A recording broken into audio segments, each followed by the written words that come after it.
Hi, guys.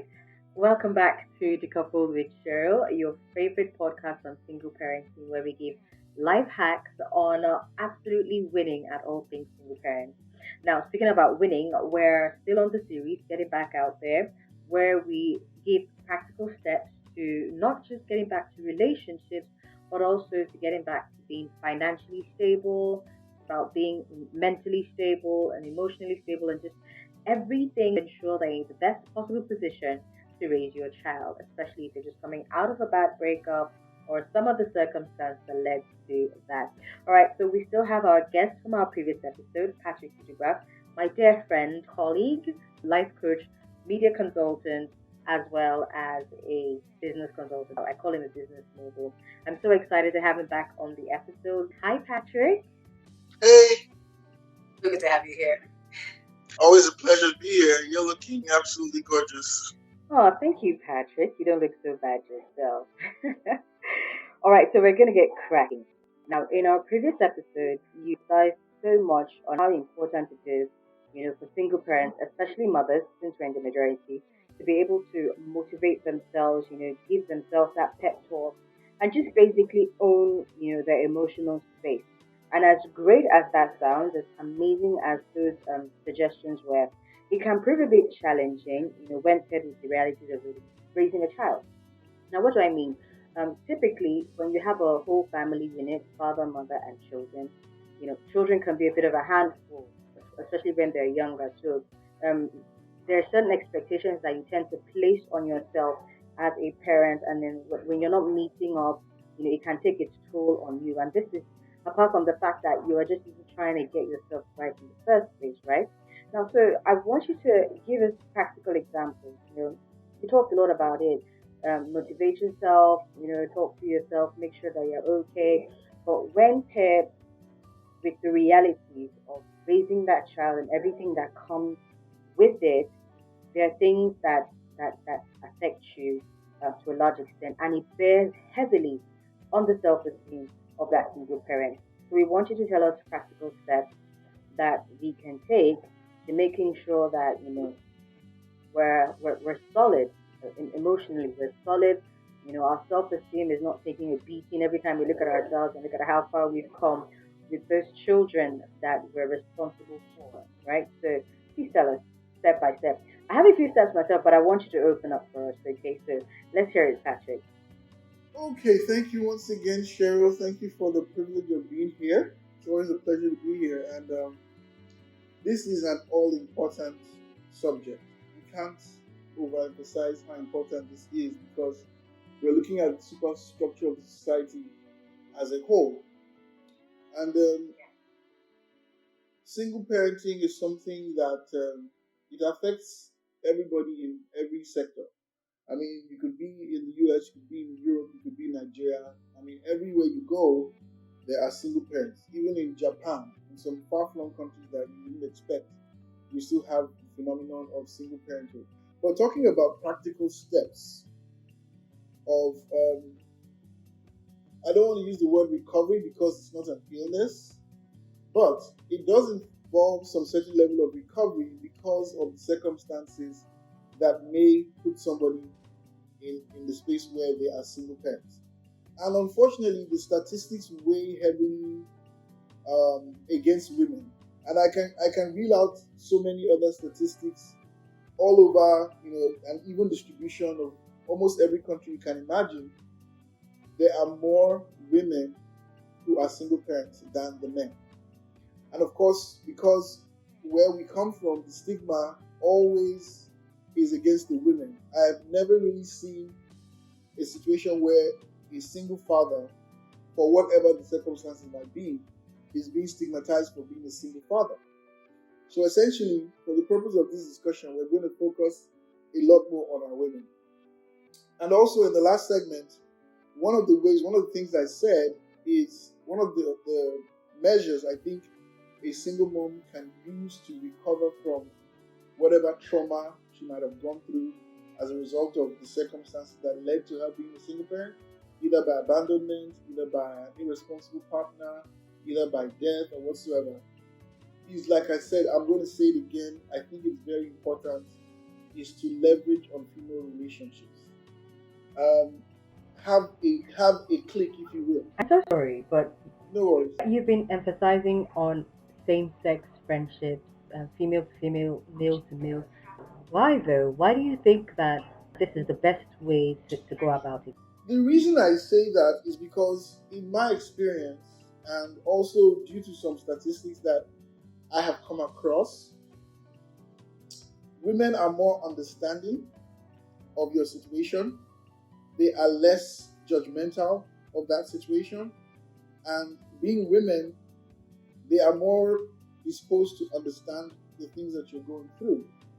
I'm not saying that you can't have a male friend, you can, but there is a limit to which he can empathize and put himself in your space, to put himself in a situation where he's able to even grasp. You know, a lot of men assume that we know what, or we know how women think. Our ability to know what women go through is severely limited. The truth is, you have to constantly ask, you have to constantly probe before you can almost begin to grasp what a woman is going through in these circumstances. That's why I keep on saying female friendship, because I believe that women can better empathize with your situation, being a single mother. I think women are less also judgmental, because talking about the example I gave in the last segment, I told you about a friend of mine who is currently going through that. And naturally, the people who have rallied around her, the people who have come around to help, to show support, to show love, the people who are even supporting her financially and otherwise, are all women. I think I'm the only guy that's reaching out. So it's interesting that you say this, Patrick, because there's this thing that there's this belief that goes around. Sometimes we women believe it about ourselves as well, that we do better at dragging ourselves down as opposed to lifting ourselves up. So when you're talking about female to female relationships, this is interesting. I just want to be sure that this is not a one-off type thing that you've seen. It's true. I mean, this situation with your friend is is it the exception or is it the rule? You know, when it comes to female friendship, you know, what would you most likely see happening? And you know what I'm talking Absolutely. about. I saw you nodding your head. So please tell me, is this what you would normally I see don't want to believe with it's a females? one-off, Cheryl. I want to believe that. I'm not saying that everybody is going to support you. I just think that every woman should have a female support system. You are right to a large extent. There is this pull down phenomenon, not just among women actually. There is especially among we Africans, and making it more specific to Nigerians. There is always the spirit of competition. There's always the spirit of, oh, I want to be better. I want to be able to, I want everybody to look up to me as the Messiah, and I'm reaching down to them to help them, and I want to always be ahead. Yes, that does exist. But I believe that everybody, no matter how ostracized or isolated you might be, has a small niche, if you will, of good friends that you can depend on. You know, people who you've known over time. So it's not necessarily that they always have, but then they should have. They should have. They should have. You know, there should always be that one person you can run to, you know, yeah, who you've known over time, and this person has been there and all of that. Obviously, in her particular situation, there are definitely girls that are laughing and say, "Oh, I thought you were so fly. I thought you were all that, and now, you know, you're pregnant and the guy has abandoned you." There are those. There will always be those. Now, these are things that we can't really delete them from human society. So, I mean, but there are those who will stand by you and who will be with you. Then again, you've got to develop yourself, because finding yourself in a situation whereby you're a single mom, if you are not doing anything tangible in terms of something that can provide resources for you to be able to take care of your child, you've got to wake up then, you've got to be responsible, you've got to take responsibility for yourself and for this child. And that is another way, finding something to do either by way of entrepreneurship or getting a job if you were not working before, or improving on an already existing source of income and things like that. You've got to become extra creative. And in this activity, as you immerse yourself in this activity, you tend to forget the trauma, forget the pain, forget the disappointment, because you're busy, you're focused, and you're single-minded on the purpose of raising your child. Okay, I'm gonna come in at that, Patrick. Okay. Because just like we were saying in the previous episode, if you're not in the right frame of mind, then it will be, let's say, you can't necessarily start a healthy new relationship. I think that also applies to, finding something to occupy yourself with, some sort of activity that you can immerse yourself in, irrespective of whether it's income generating or not. I think it's difficult to say that one can successfully transition into doing this to get their mind out of you know the trauma and get them into the right mind space, right? So we're gonna discuss that at length in our next episode. But for the sake of argument, let's come back to self-esteem and building that with the right kind of circle or group. When you say that single mothers, for instance, should leverage more on female to female friendships, does it have anything to do with the fact that um, if she was hanging around a male or a couple of males, it now becomes a case of the male moving from supporter and protector to conqueror and so much more? Is it that guys are more likely to leverage on the woman's pain and vulnerability and try and get with her? Is that the reason why? More or less, in some regard, because I believe, Cheryl, that a woman going through the trauma of a loss of relationship, a divorce, an abandonment, is not in a particular hurry to be in the company of men. At that point, men are all scum, because a man has just basically, thrown her life into disarray, and even if it's a case of death, I still believe that family and same-sex relationships or friendships are the best bet for a woman in that kind of situation. I say so because at that point you just find men a little bit irritating. You understand?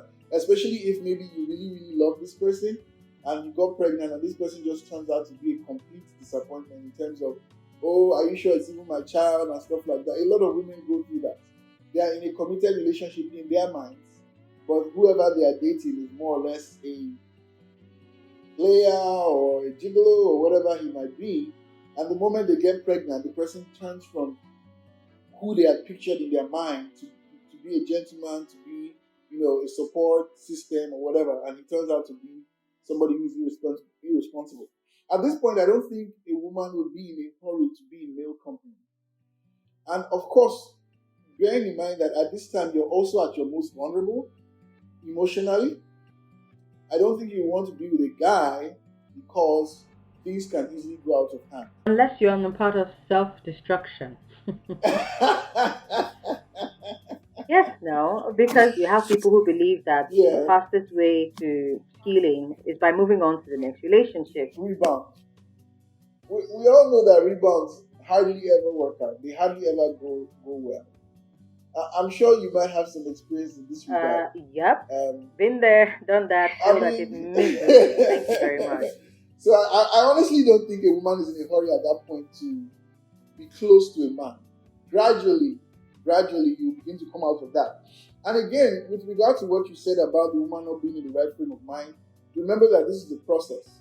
So while you are in company of your close family and your close friends, you are receiving comfort, you are receiving words of affirmation and all of that.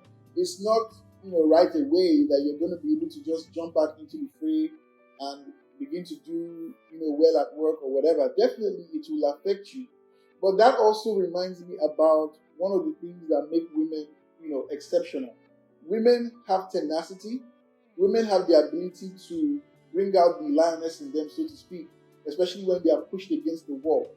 when a woman is backed up, I think she springs back even better than I think she does better than a man in the same situation. Men can crash and crumble and then go into alcohol or drug abuse or whatever. But women have that I think it's that motherly or maternal instinct about women. The lioness wants to protect her cub at all costs. And that is one of the things that really, really stand women apart, because she knows that she has a responsibility for this child, and she's not going to make any excuses about that. She's going to reach deep down inside, and that natural strength, that God-given strength, that is what makes women special, comes to the fore, and she's able to stand up. And that's one thing about women. Women are, of the both sexes, they are the most selfless. Because you can have a man who knows that he has children somewhere, and he's completely unperturbed, and he's not moved by the fact that, hey, I have children that need to be taken care of. But it's very rare to see a woman who will abandon her children or sit down and see her children, sick or hungry, and there's anything at all that she can do, and she'll just sit back and say, oh, I'm frustrated, I'm depressed, oh, I'm heartbroken, and I'm going to leave my children. That's something I don't think I can find. I agree with you. Yeah. I agree. Okay, so we can balance this out. We've spoken a lot about single mothers on this episode, dealing with self-esteem and getting your emotional space right. But I want us to talk about what it would be like for single fathers, because we have single fathers who are listening to this podcast. So I would like for us to drop a few nuggets for them as well. Now, I'm going to bring you in on this one. I know you're not a single parent, but you have had close relations with a single father. Talk to us about what his process was like. What was it for him getting his mental and emotional space right? Did he have any self-esteem issues? Did he have to struggle? What was it like for him really going through the early stages of single fatherhood? Thank you very much for that one, Cheryl. One thing I want us to contemplate is that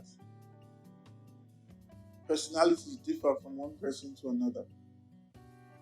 Some people, by virtue of their experiences, their background, their upbringing, they have, a different way, by which they react to different set of circumstances. But fortunately for me, I happen to have lived with a single father who understood the historical gap between how we were raised and how children in this present dispensation should be raised.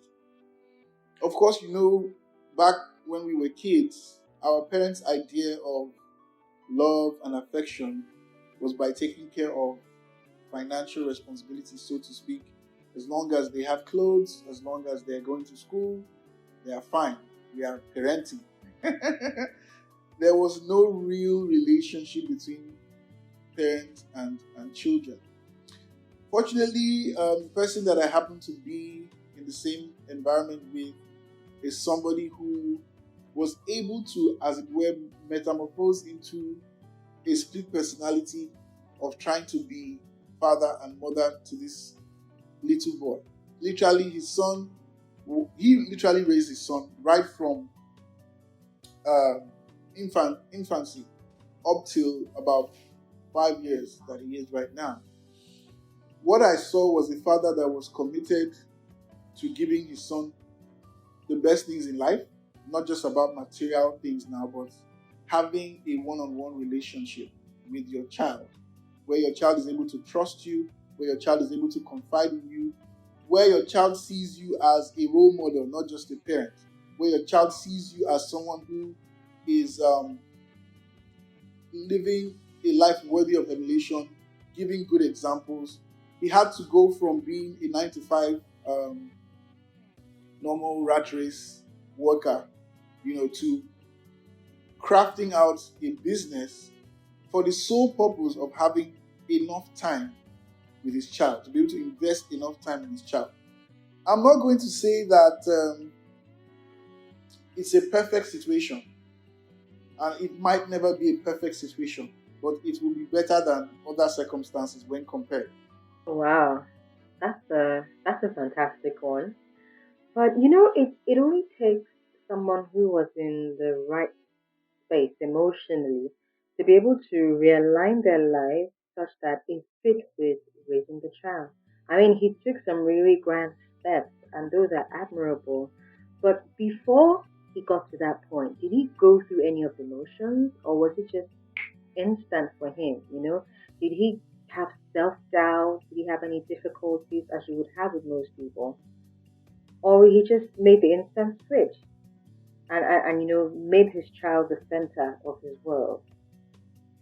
That's um that's a very important question, Cheryl. And truth be told, everybody in this situation is always going to have um, a time when they are not sure of themselves, a time when they doubt and question their ability to cope with the situation. It's going to be very stressful because childcare here in the US is expensive. We are more fortunate in our setting because we usually have extended family that can come in. Excuse me, we might have our parents that might come in to step in.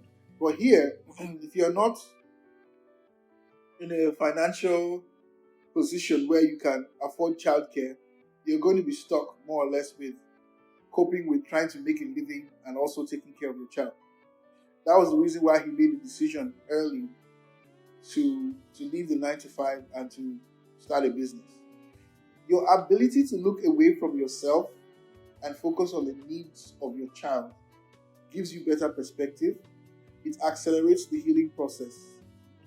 So whereas you might still be having, fears of your ability, but when you look away from, your your disadvantages and your focus is on how can I give this child a better life, you tend to see yourself evolve from a state of being unsure, a state of being afraid, because it's scary, the concept or the prospect of being a single parent. It is scary because everybody, no matter who you are, male or female, you need a support system. He was in a relationship. The relationship, ran aground, if you will, and he had already broken up from this person, right? And then discovered that the person was pregnant.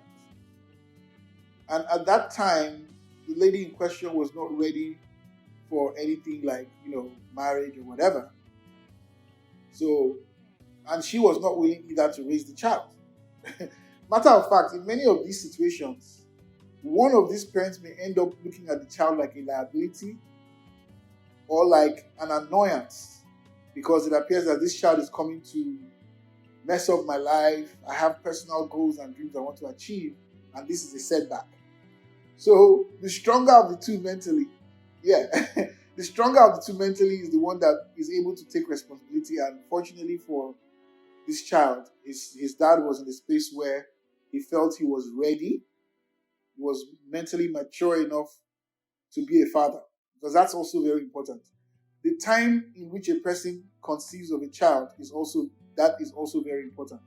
When you're on the younger side, maybe your early teens or late teens or early 20s, having a child will look more like, something that's coming to slow you down or even spoil your life, so to speak. But he was in a situation where he was mentally mature enough to handle fatherhood. He was ready and prepared and excited, as a fact, to have a child at the time, regardless of whether the lady in question wanted to be a part of the child's life. He was ready. So that also helps. Mm. Thank you so much, Patrick, for sharing your story with us. It's so good to hear from the perspective of a single father, even though the scenario was that of someone who didn't already have a child but was expecting one. But then it crossed across, and it just serves to explain why it's so important that we're in the right frame of mind before we get back on any type of horse, whether it's that of a relationship or just maintaining that higher level of inner peace, so to speak. Okay, so I'm going to wrap up today's episode by dropping a few tips to boost your self esteem and ensure that you're mentally and emotionally in the right frame of mind. Because if you're not good in those two areas, you will not be able to focus effectively on your child. And that's the core of why we're having these discussions.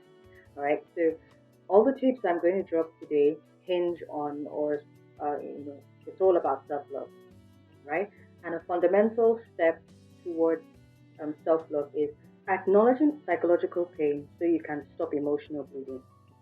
So don't numb the pain, acknowledge it so that you'll be able to stop any form of bleeding.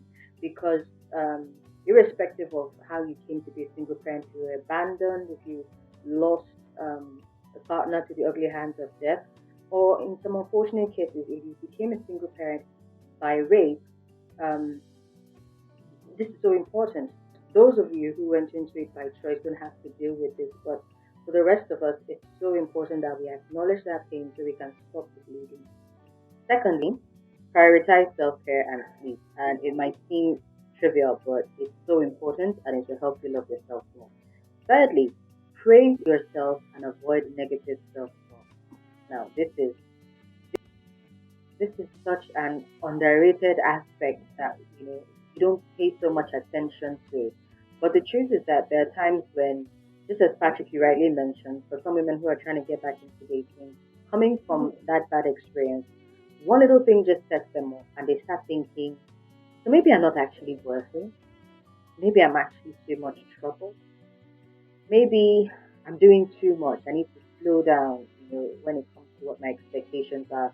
And these things start to make you reduce your standard and taking any kind of person. And I mean, it's such a downer. Yeah, I just want to add to what you're saying, Cheryl, that having a healthy sense of self worth is so very important. Women tend to put themselves down, you know, as a result of childbirth. Childbirth is a beautiful thing. It does take its toll on your body, but that doesn't mean you should just give up on yourself. Because the most important thing about you is your mind, it's not your body. And you're also looking for somebody who is going to appreciate you for who you are as a person and not objectifying you, in terms of how your body looks and stuff like that. Thank you for that, Patrick. Very, very helpful. But then here's the thing, because we're dealing with things that happen when it comes to human beings generally. If for any reason you don't have that person that values you, values your self worth, you don't have that support system, it's on you to be the best version of yourself that you can be so that you can raise your child in the best way possible. So here's what I'll say in addition to what Patrick just said. Focus on the many ways you've done right by yourself, first of all, and then by your child. Use that to recognize your own self worth and your power. And then also take a break from everything sometimes, even from yourself, and just breathe. Focus on the highs, acknowledge the lows of each day, and don't let it get to you. Sometimes there's this pressure to be perfect, sometimes for your child, sometimes for yourself, but mostly for the society at large because everybody's looking. Somehow their voices just have a way of filtering in, into you and everything that's going on around you. So don't do that. Don't focus on all of that. Just focus on the ways that you have done right by yourself. Take it day as it comes and just breathe. The lows are there so that you can reassess and know what to do and then soldier on. But make sure to celebrate the highs. And when I'm talking about celebrating the highs, sometimes it means going on a vacation. Take a day or two or three. Sometimes you find someone to take care of your child for you and just go somewhere so you can breathe. It's key, you know. And all of this generally just helps to improve on yourself and and helps you with your self love. If you can't love yourself, you will not be able to love your child, who is your first priority. Talk more of any other person. And lastly I would say set goals and reward yourself with some indulgences. Okay, you're allowed. you know. Um Women go through enough already as it is. Don't put additional pressure on yourself. And this is not to say men don't have their own additional challenges and things that they have to deal with as they go on day by day. So these tips apply to everybody. And I believe you've dealt very thoroughly with this topic. So at this point, I'd like to say thank you, Patrick. Thank you, Cheryl. Thank you so much. Always such a delight to have Patrick here. Patrick is unofficially my co-host for the Getting Back Out There series, so we're going to be continuing that with other aspects of getting back out there in coming episodes. But before we continue with that, for our next episode, we're going to be hearing from a single parent. Yes, you guys don't want to miss this one. Most of you know her, but there's nothing like hearing from the person herself. It's going to be a very exciting one because she had a very interesting perspective on how she became a single parent and the way she was able to manage it. So I hope you guys tune in for that one. Until then, I'm going to say thank you again so much for listening. Remember, you can always send in your messages. Follow us on our social media platforms at Decoupled with Cheryl. And if you want to share your story, we're at CHERCASTF@gmail.com. That's sharecast@gmail.com. We look forward to hearing from you guys. Until then, remember this: crooked sticks draw straight lines too. All right? See you guys. Bye.